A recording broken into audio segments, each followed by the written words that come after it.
स्वागत है चैप्टर 7 में। और आज की इस वीडियो में मैं दो बहुत ही ज्यादा इंपॉर्टेंट टेक्सचर मैप्स के बारे में बात करने वाला हूं। वो है एक हाइट मैप और एक नॉर्मल मैप। हाइट मैप और नॉर्मल मैप दोनों ही बम्प मैप होते हैं। अब बम्प मैप बेसिकली क्या होता है कि आपको जो एक 3D मैश है, एक स्पेशल तरह की इमेज उस 3D मैश के ऊपर डाली जाती है जो कि उसकी ज्योमेट्री को अफेक्ट करती है। और इसी तरह से बहुत सारे टेक्सचर मैप्स होते हैं जिन्हें हम आगे चल करके डिस्कस करेंगे। और मैप से मेरा मतलब है इमेजेस, ठीक है, तो कंफ्यूज मत होना। और ये जो रेफरेंस इमेज है, इसमें जो ये बैकग्राउंड में स्नो माउंटेन्स दिए गए हैं, इन्हें हम क्रिएट करेंगे। और एक क्विक साइड नोट में बता देता हूँ कि यहाँ पर ये हाउस थोड़ा खाली सा लग रहा था, तो इसलिए मैंने यहाँ पर भी एक ब्रांच क्रिएट कर दी है, सेम वैसे ही मेथड से जैसे मैंने पिछली वीडियोस में डिस्कस किया है। ओके, तो बढ़ते हैं इन माउंटेन क्रिएशन की तरफ। अब वैसे तो ब्लेंडर में एक डेडिकेटेड लैंडस्केप नाम की एड ऑन आती है जिसे आप इनेबल कर सकते हो। उससे बेसिकली हम लैंडस्केप को जनरेट कर सकते हैं। पर इस लैंडस्केप एड ऑन के बारे में मैं किसी और वीडियो में किसी और दिन बात करूंगा। आज हम जो मेथड यूज करने वाले हैं वो है हाइट मैप का यूज करना। तो मैंने कुछ free open source height maps को डाउनलोड कर लिया है। और एक बात मैं बता दूं, जिन लोगों ने प्रोजेक्ट फाइल्स डाउनलोड की हुई है, आपको ये लैंडस्केप पूरे स्क्रैच से क्रिएट करने की जरूरत नहीं है। मैंने ऑलरेडी जो एसेट ब्राउजर है वहां पर आपको माउंटेन का फोल्डर दिख जाएगा। आप सिंपली उसे वहां से उठा करके ऐसे व्यू पोर्ट में डाल सकते हो। अभी सिर्फ ये आराम से बैठ के समझो कि कैसे ये चीजें काम करती है। और एक थोड़ी एक्स्ट्रा इन्फॉर्मेशन मैं आपको यहाँ पर देना चाहूंगा। ये एक सॉफ्टवेयर है गाया के नाम से। ये एक industry standard landscape generator software है। ये नोड बेस्ड सॉफ्टवेयर है और ये काफी ज्यादा अमेजिंग लैंडस्केप जनरेट कर सकता है। यहाँ पर आप देख सकते हो इसने कितने ज्यादा ये अमेजिंग लैंडस्केप्स को जनरेट किया हुआ है। हालांकि ये फ्री नहीं है, पेड सॉफ्टवेयर है। तो ये बस मैंने ऐसे एक एक्स्ट्रा इन्फॉर्मेशन दे दी। ओके, तो चलते हैं ब्लेंडर में। और यहाँ पर जो ये मैंने कलेक्शंस दे रखी हैं, इन्हें मैं हाइड कर दूंगा। सिर्फ मैं माउंटेन वाली कलेक्शन को विजिबल रखूंगा। और ये जो फ्रंट माउंटेन हमने क्रिएट किए थे, इसे मैं ऑफ कर देता हूँ। और मेक श्योर ये जो माउंटेन वाली कलेक्शन है ये सिलेक्टेड हो। शिफ्ट प्रेस कर दूंगा। यहाँ पर मैं ये प्लेन ऐड कर दूंगा और यहाँ पर प्लेन आ गया है। डबल क्लिक कर दूंगा इसके ऊपर और इसे मैं रीनेम कर दूंगा स्नो माउंटेन में। फोकस कर देता हूँ इसके ऊपर। और अब मैं एडिट मोड में चला जाऊंगा। तो यहाँ पर हम देख सकते हैं कि इसमें 4 वर्टिसेस हैं। तो इसमें हमें बहुत ज्यादा फेसेस ऐड करने पड़ेंगे। तो इसके लिए मैं राइट क्लिक प्रेस कर दूंगा और यहाँ पर सब डिवाइड पर क्लिक कर दूंगा। तो अभी इसने 4 फेसेस इसमें ऐड कर दिया है। यहाँ से मैं ये मेन्यू एक्सपेंड कर दूंगा और यहाँ पर मैं टाइप कर दूंगा 100। और अब आप देख सकते हैं कि इसमें बहुत सारे ये फेसेस क्रिएट हो गए हैं और यही हमें चाहिए। तो मैं दोबारा से ऑब्जेक्ट मोड में वापस आ जाऊंगा। अब मैं यहाँ पर मॉडिफायर्स वाले टैब पर आ जाऊंगा। एड मॉडिफायर पर क्लिक कर दूंगा और यहाँ पर मैं सर्च करूंगा डिस्प्लेस मॉडिफायर। और ये डिस्प्लेस मॉडिफायर आ गया है, इसके ऊपर क्लिक कर दूंगा। अब यहाँ पर हम देख सकते हैं एक ऑप्शन है टेक्सचर को लोड करने का। अब ये एकदम खाली है तो हमें इसमें टेक्सचर को लोड करना पड़ेगा। अब मुझे नहीं पता, ये थोड़ा सा वियर्ड सिस्टम है ब्लेंडर में। टेक्सचर को हम यहाँ से अपलोड नहीं कर सकते। उसे अपलोड करने के लिए हम यहाँ निचले वाले टैब पर जाना पड़ेगा जहाँ टेक्सचर लिखा हुआ है। तो मैं यहाँ पर क्लिक कर दूंगा और यहाँ से हम टेक्सचर को इसमें लोड करेंगे। तो मैं यहाँ टेक्सचर पर आ जाऊंगा, यहाँ न्यू पर क्लिक करूंगा और यहाँ इमेज सेटिंग्स जहाँ दी गई है इसे मैं ओपन कर दूंगा। और ये हमारा हाइट मैप वाला फोल्डर है। इसमें से मैं किसी भी इमेज को सिलेक्ट कर दूंगा और इसे ओपन कर दूंगा। तो ये यहाँ पर लोड हो गई है। अब मैं दोबारा से चलता हूँ अपने मॉडिफायर वाले टैब पर। अब अगर मैं यहाँ से ड्रॉप डाउन कर देता हूँ तो आप देख सकते हो यहाँ पर ये टेक्सचर शो हो रहा है। इसके ऊपर क्लिक कर दूंगा तो ये हम देख सकते हैं यहाँ पर जो ये ज्योमेट्री है हल्की हल्की सी अफेक्ट होना स्टार्ट होगी। तो सबसे पहले तो यहाँ पर जो ये मिड लेवल लिखा हुआ है मैं इसे एकदम 0 कर देता हूँ। और ये जो स्ट्रेंथ है अगर मैं इसे थोड़ी सी बढ़ा दूं तो आप देख सकते हैं ये और ज्यादा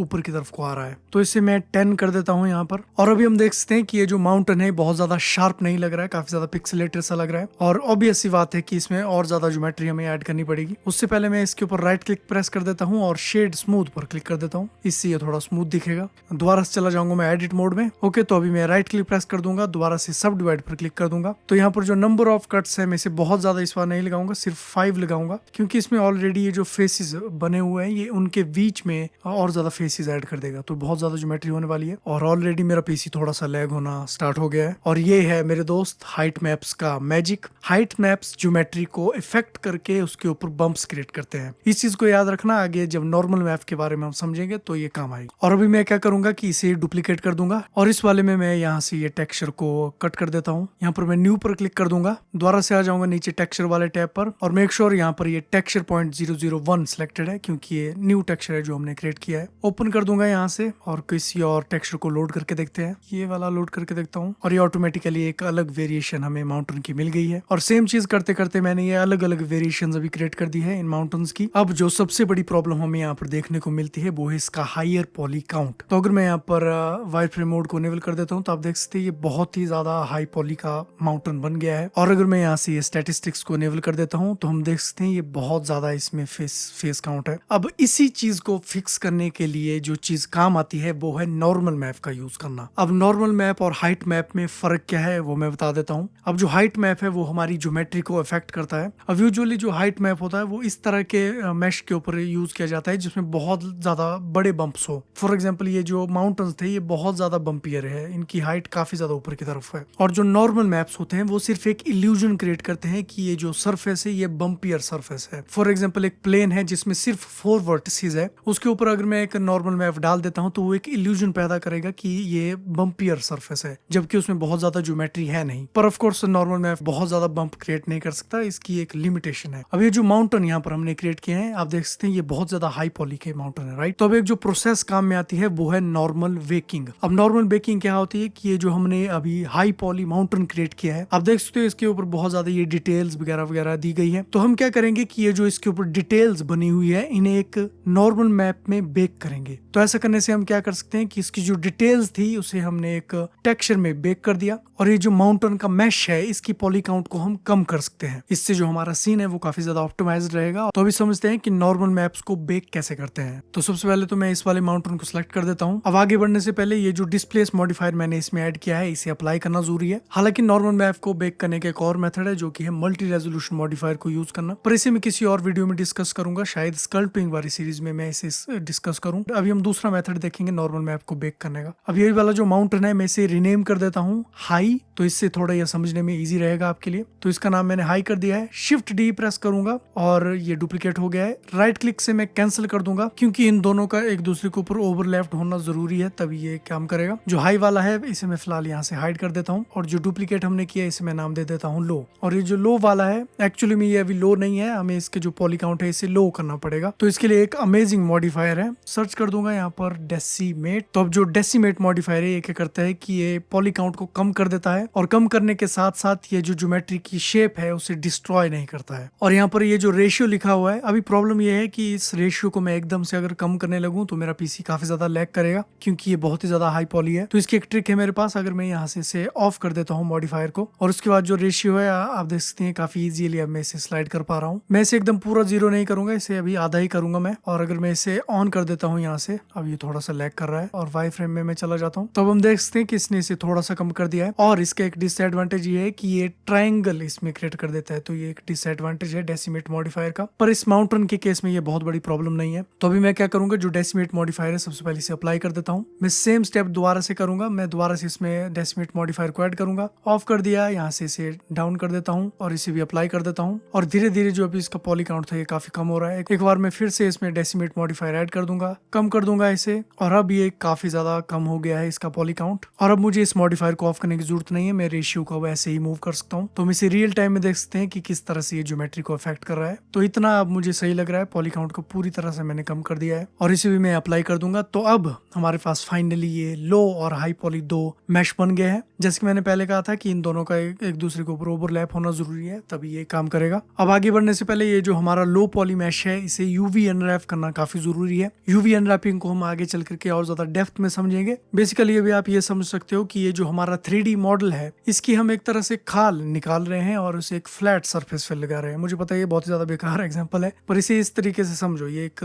3D ऑब्जेक्ट है जिसे हम एक फ्लैट सरफेस पर अभी उतार रहे हैं ताकि इसके ऊपर पेंट करना इजी हो। अब यूवी अनरैप करने के वैसे तो बहुत ज्यादा मेथड है। सबसे पहले तो ऑफ कोर्स मेक श्योर आप एडिट मोड में हो। तो सबसे पहले मैं यहाँ पर ये एक विंडो ओपन कर देता हूँ और मैं यहाँ पर चला जाऊंगा ये यूवी एडिटर पर, और इसे आप ऐसे समझ सकते हो कि हम एक फ्लैट व्यू में देख रहे हैं अपने इस 3D मॉडल को। अगर मैं अपने 3D व्यू पोर्ट में आ जाता हूँ और यू प्रेस कर देता हूँ तो ये यूवी अनरैपिंग का मेन्यू खुल करके आ जाता है और इसमें बहुत सारे ऑप्शन है, जिसकी ऑप्शन है स्मार्ट यूवी अनरैप। और ये स्मार्ट यूवी प्रोजेक्ट करने से इस तरह से ये आप देख सकते हैं साइड में ये फ्लैट व्यू में आ गया है। और ये जो बड़े बड़े एरियाज आप देख रहे हो इन्हें आइलैंड्स कहते हैं, पर इस पर्टिकुलर केस में स्मार्ट यूवी प्रोजेक्ट उतना अच्छे से काम नहीं करेगा। तो सबसे पहले मैं क्या करूंगा, टॉप व्यू में चला जाऊंगा, 7 प्रेस करके यू प्रेस कर दूंगा और यहाँ पर नीचे एक ऑप्शन है project from view. Project from view का मतलब है कि अभी हम जिस भी व्यू से इसे देख रहे हैं ये उसी को पूरा उठा करके इस फ्लैट व्यू में इसे डाल देगा। तो टॉप व्यू में करने से ये एक पूरा एक आइलैंड इस तरह से आ गया है। ए प्रेस कर दूंगा, इसे पूरा सेलेक्ट कर दूंगा, एस प्रेस करूंगा और इसे मैं थोड़ा सा ऐसा स्केल कर दूंगा और मैंने कंट्रोल प्रेस करके रखा हुआ है ताकि ऐसा स्नैप हो। तो इसे पूरा मैं ऐसा इस बॉक्स के अंदर स्नैप कर दूंगा। मैं ऑब्जेक्ट मोड में वापस आ जाता हूँ, यहाँ ऊपर से मैं एक और विंडो ओपन कर देता हूँ और यहाँ एडिटर टाइप में चेंज कर दूंगा शेडर एडिटर में। अब शेडर एडिटर के बारे में अभी तक ज्यादा बात नहीं की है, तो जो मटेरियल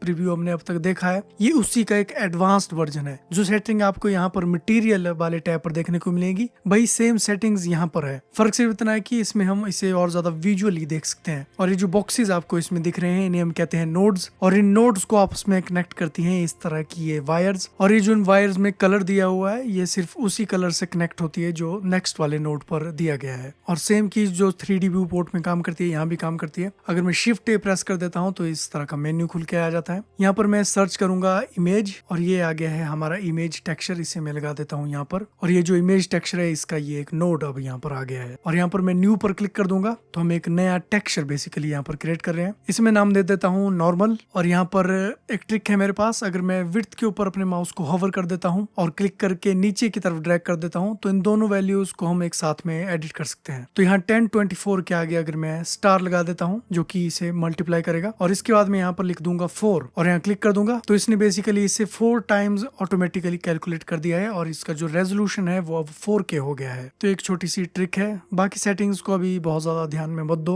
सिंपली यहाँ पर मैं ओके पर क्लिक कर दूंगा। अगर मैं यहाँ से ड्रॉप डाउन कर देता हूँ, नॉर्मल पर क्लिक कर देता हूँ तो ये इस तरह से नॉर्मल यहाँ पर आ गया है। अब मेक श्योर ये जो हमने नॉर्मल इमेज टेक्सचर यहाँ पर क्रिएट किया है ये सिलेक्टेड हो। और ये जो यूवी एडिटर है यहाँ पर मैं ड्रॉप डाउन करूंगा और नॉर्मल को सिलेक्ट कर दूंगा तो हम देख पाएंगे कि बिहाइंड द सीन चल क्या रहा है। ओके, तो अब मैं क्या करूंगा, ये जो हाई वाला मैश है इसकी जो डिटेल्स है बेसिकली हम लो वाले मैश के ऊपर बेक करेंगे। लो और हाई पॉली दोनों को मैंने इनेबल कर दिया है। सबसे पहले मैं आ जाऊंगा यहाँ रेंडर वाले टैब पर, और जो हमारा रेंडर इंजन है इसे मैं ईवी से साइकिल्स पर शिफ्ट कर दूंगा क्योंकि ईवी रेंडर इंजन अभी नॉर्मल बेकिंग को सपोर्ट नहीं करता है। तो साइकिल सेलेक्ट कर दिया और मेक श्योर डिवाइस यहाँ पर जीपीयू सिलेक्टेड हो। और यहाँ पर मैं ये रेंडर वाले ऑप्शन पर आ जाऊंगा। यहाँ पर हम देख सकते हैं ये रेंडरिंग के लिए कुछ सेटिंग्स दी गई हैं। अभी ये बहुत ही ज्यादा हाई है और पिछली बार मैंने जब इसे ट्राई करके देखा था तो बहुत ज्यादा वक्त लग गया था नॉर्मल मैप को बेक करने में। तो मैं क्या करूंगा, ये जो डी नॉइस लिखा है इसे मैं ऑफ कर देता हूँ और जो मैक्स सैंपल है इसमें 128 यहाँ पर कर देता हूँ। अब मैं यहाँ नीचे आ जाऊंगा और यहाँ पर बेक जहाँ लिखा है इसे ओपन कर देता हूँ और बेक टाइप में मैं कर दूंगा इसे नॉर्मल। तो ये नॉर्मल पर सिलेक्टेड है। और अब मैं क्या करूंगा, सबसे पहले जो लो पॉली मैश है इसे मैं सिलेक्ट करूंगा, शिफ्ट प्रेस करके रखूंगा और हाई पॉली को सिलेक्ट कर दूंगा। मेक श्योर हाई पॉली को आप एंड में सिलेक्ट करो। और जैसे कि मैंने कहा ये जो नॉर्मल इमेज है ये भी सिलेक्टेड हो। और यहाँ बेक में एक ऑप्शन है सिलेक्टेड टू एक्टिव। तो एक्टिव ऑब्जेक्ट के बारे में मैं पिछले चैप्टर में बात कर चुका हूँ और इसे एक्सपेंड कर दूंगा। और यहाँ पर ये जो ऑप्शन दिए गए हैं एक्सट्रूजन और मैक्स रे डिस्टेंस, इन दोनों को मैं 0.5 कर दूंगा। बेसिकली ऐसे करने से हम ब्लेंडर को बता रहे हैं कि कितनी ज्यादा रेज वगैरह कैलकुलेट होनी चाहिए वगैरह वगैरह टेक्निकल स्टफ। और यहाँ पर एक ऑप्शन है केज का।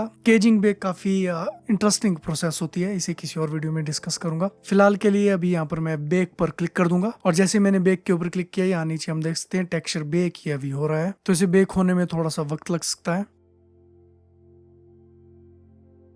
और फाइनली ये जो हमारा नॉर्मल मैप था वो सक्सेसफुली बेक हो गया है। अगर मैं यहाँ पर जूम करके आपको दिखाऊं, आप देख सकते हैं ये जितनी भी हाई पॉली के मैश के ऊपर डिटेल्स थी वो इस इमेज में आ गई हैं। ओके, तो अभी मैं क्या करूंगा, ये जो हाई पॉली वाला मैश है इसे हाइड कर देता हूँ और ये जो लो पॉली वाला है इसे हम यहाँ पर देख सकते हैं नॉर्मल ये आ गया है। बेसिकली ये जो नॉर्मल यहाँ पर शो कर रहा है ये दोनों सेम चीज है, तो कंफ्यूज मत होना। और एक बहुत ही ज्यादा इंपॉर्टेंट चीज, जब भी आप टेक्सचर को बेक करते हो तो उसे हमें अलग से सेव करना पड़ता है। ब्लेंडर उसे ऑटोमेटिकली सेव नहीं करता। तो बाई चांस अगर आपने ब्लेंडर को क्लोज कर दिया तो आपको दोबारा से वो बेक करना पड़ेगा। और अगर आप यहाँ पर देखोगे इमेज के आगे एक स्टार का आइकन बना हुआ है, इसका मतलब ये है कि ये सेव्ड नहीं है। तो इमेज पर क्लिक कर दूंगा, सेव एज पर क्लिक कर दूंगा और इसे रिनेम कर देता हूँ। और यहाँ पर कुछ सेटिंग्स दी गई है PNG की, मुझे ये RGB अल्फा नहीं चाहिए तो मैं इसे RGB ही रहने देता हूँ। और जो कलर डेप्थ है इसे मैं 16 कर देता हूँ। तो अभी ये इमेज सेव हो गई है और आप इमेज के आगे देख सकते हो वो जो स्टार का आइकन था वो भी गायब हो गया है। तो इस नॉर्मल मैप को यूज कैसे करना है सबसे पहले वो देख लेते हैं। तो सबसे पहला जो रूल है वो है कलर स्पेस को चेंज करना।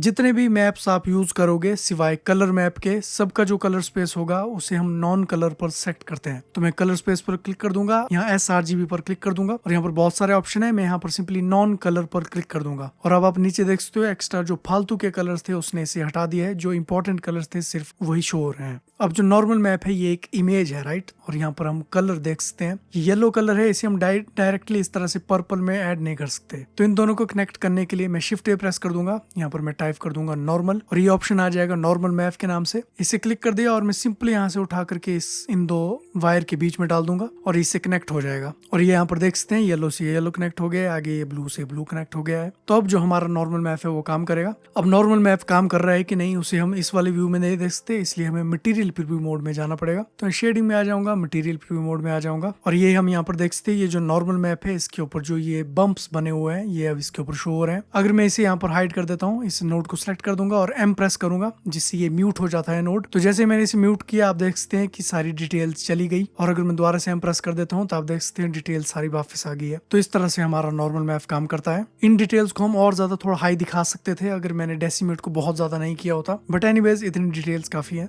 और सेम चीज मैंने इन बाकी माउंटेन के साथ भी की। इन स्नो माउंटेन्स को सिलेक्ट कर दूंगा और इसका साइज में बढ़ा दूंगा थोड़ा। टॉप व्यू में आ जाऊंगा और इन माउंटेन्स को मैं बहुत पीछे लेकर के जाऊंगा, रोटेट कर देता हूँ। कैमरा व्यू में आ जाऊंगा और इसे थोड़ा सा ऐसा अलाइन करने की कोशिश कर देता हूँ। अभी एक चीज हम नोटिस करें कि ये कैमरा व्यू में पूरी तरह से विजिबल नहीं हो रहा है, तो सबसे पहले तो मैं सभी कलेक्शन को अनेबल कर देता हूँ। कैमरे की सेटिंग में आ जाऊंगा और यहाँ पर हमें एक ऑप्शन देखने को मिलता है एंड के नाम से। बेसिकली इसका मतलब ये है कि एंड डिस्टेंस जो है कैमरे की वो कितनी होनी चाहिए। ट्री हाउस को ऑफ कर देता हूँ। तो अगर मैं एंड वाली इस डिस्टेंस को अनेबल कर देता हूँ तो आप देख सकते हो जो माउंटेन है वो विजिबल होना स्टार्ट हो गया। तो इसमें थोड़ा सा बढ़ा देता हूँ, मैं इसे 1000 कर देता हूँ तो अब ये 1000 फीट की दूरी तक देख पाएगा। और अब मैं सिंपली इन माउंटेन्स को अलाइन करना स्टार्ट कर दूंगा, इसे स्केल कर दूंगा। मैं यहाँ पर एक और विंडो ओपन कर देता हूँ और इसमें मैं कैमरा व्यू में चला जाऊंगा। तो इस तरह से हम इसे थोड़ा और अच्छे से अलाइन कर पाएंगे। यहाँ पर लगा दूंगा, इसे थोड़ा रोटेट कर दूंगा, थोड़ा इस तरह से लगा दूंगा।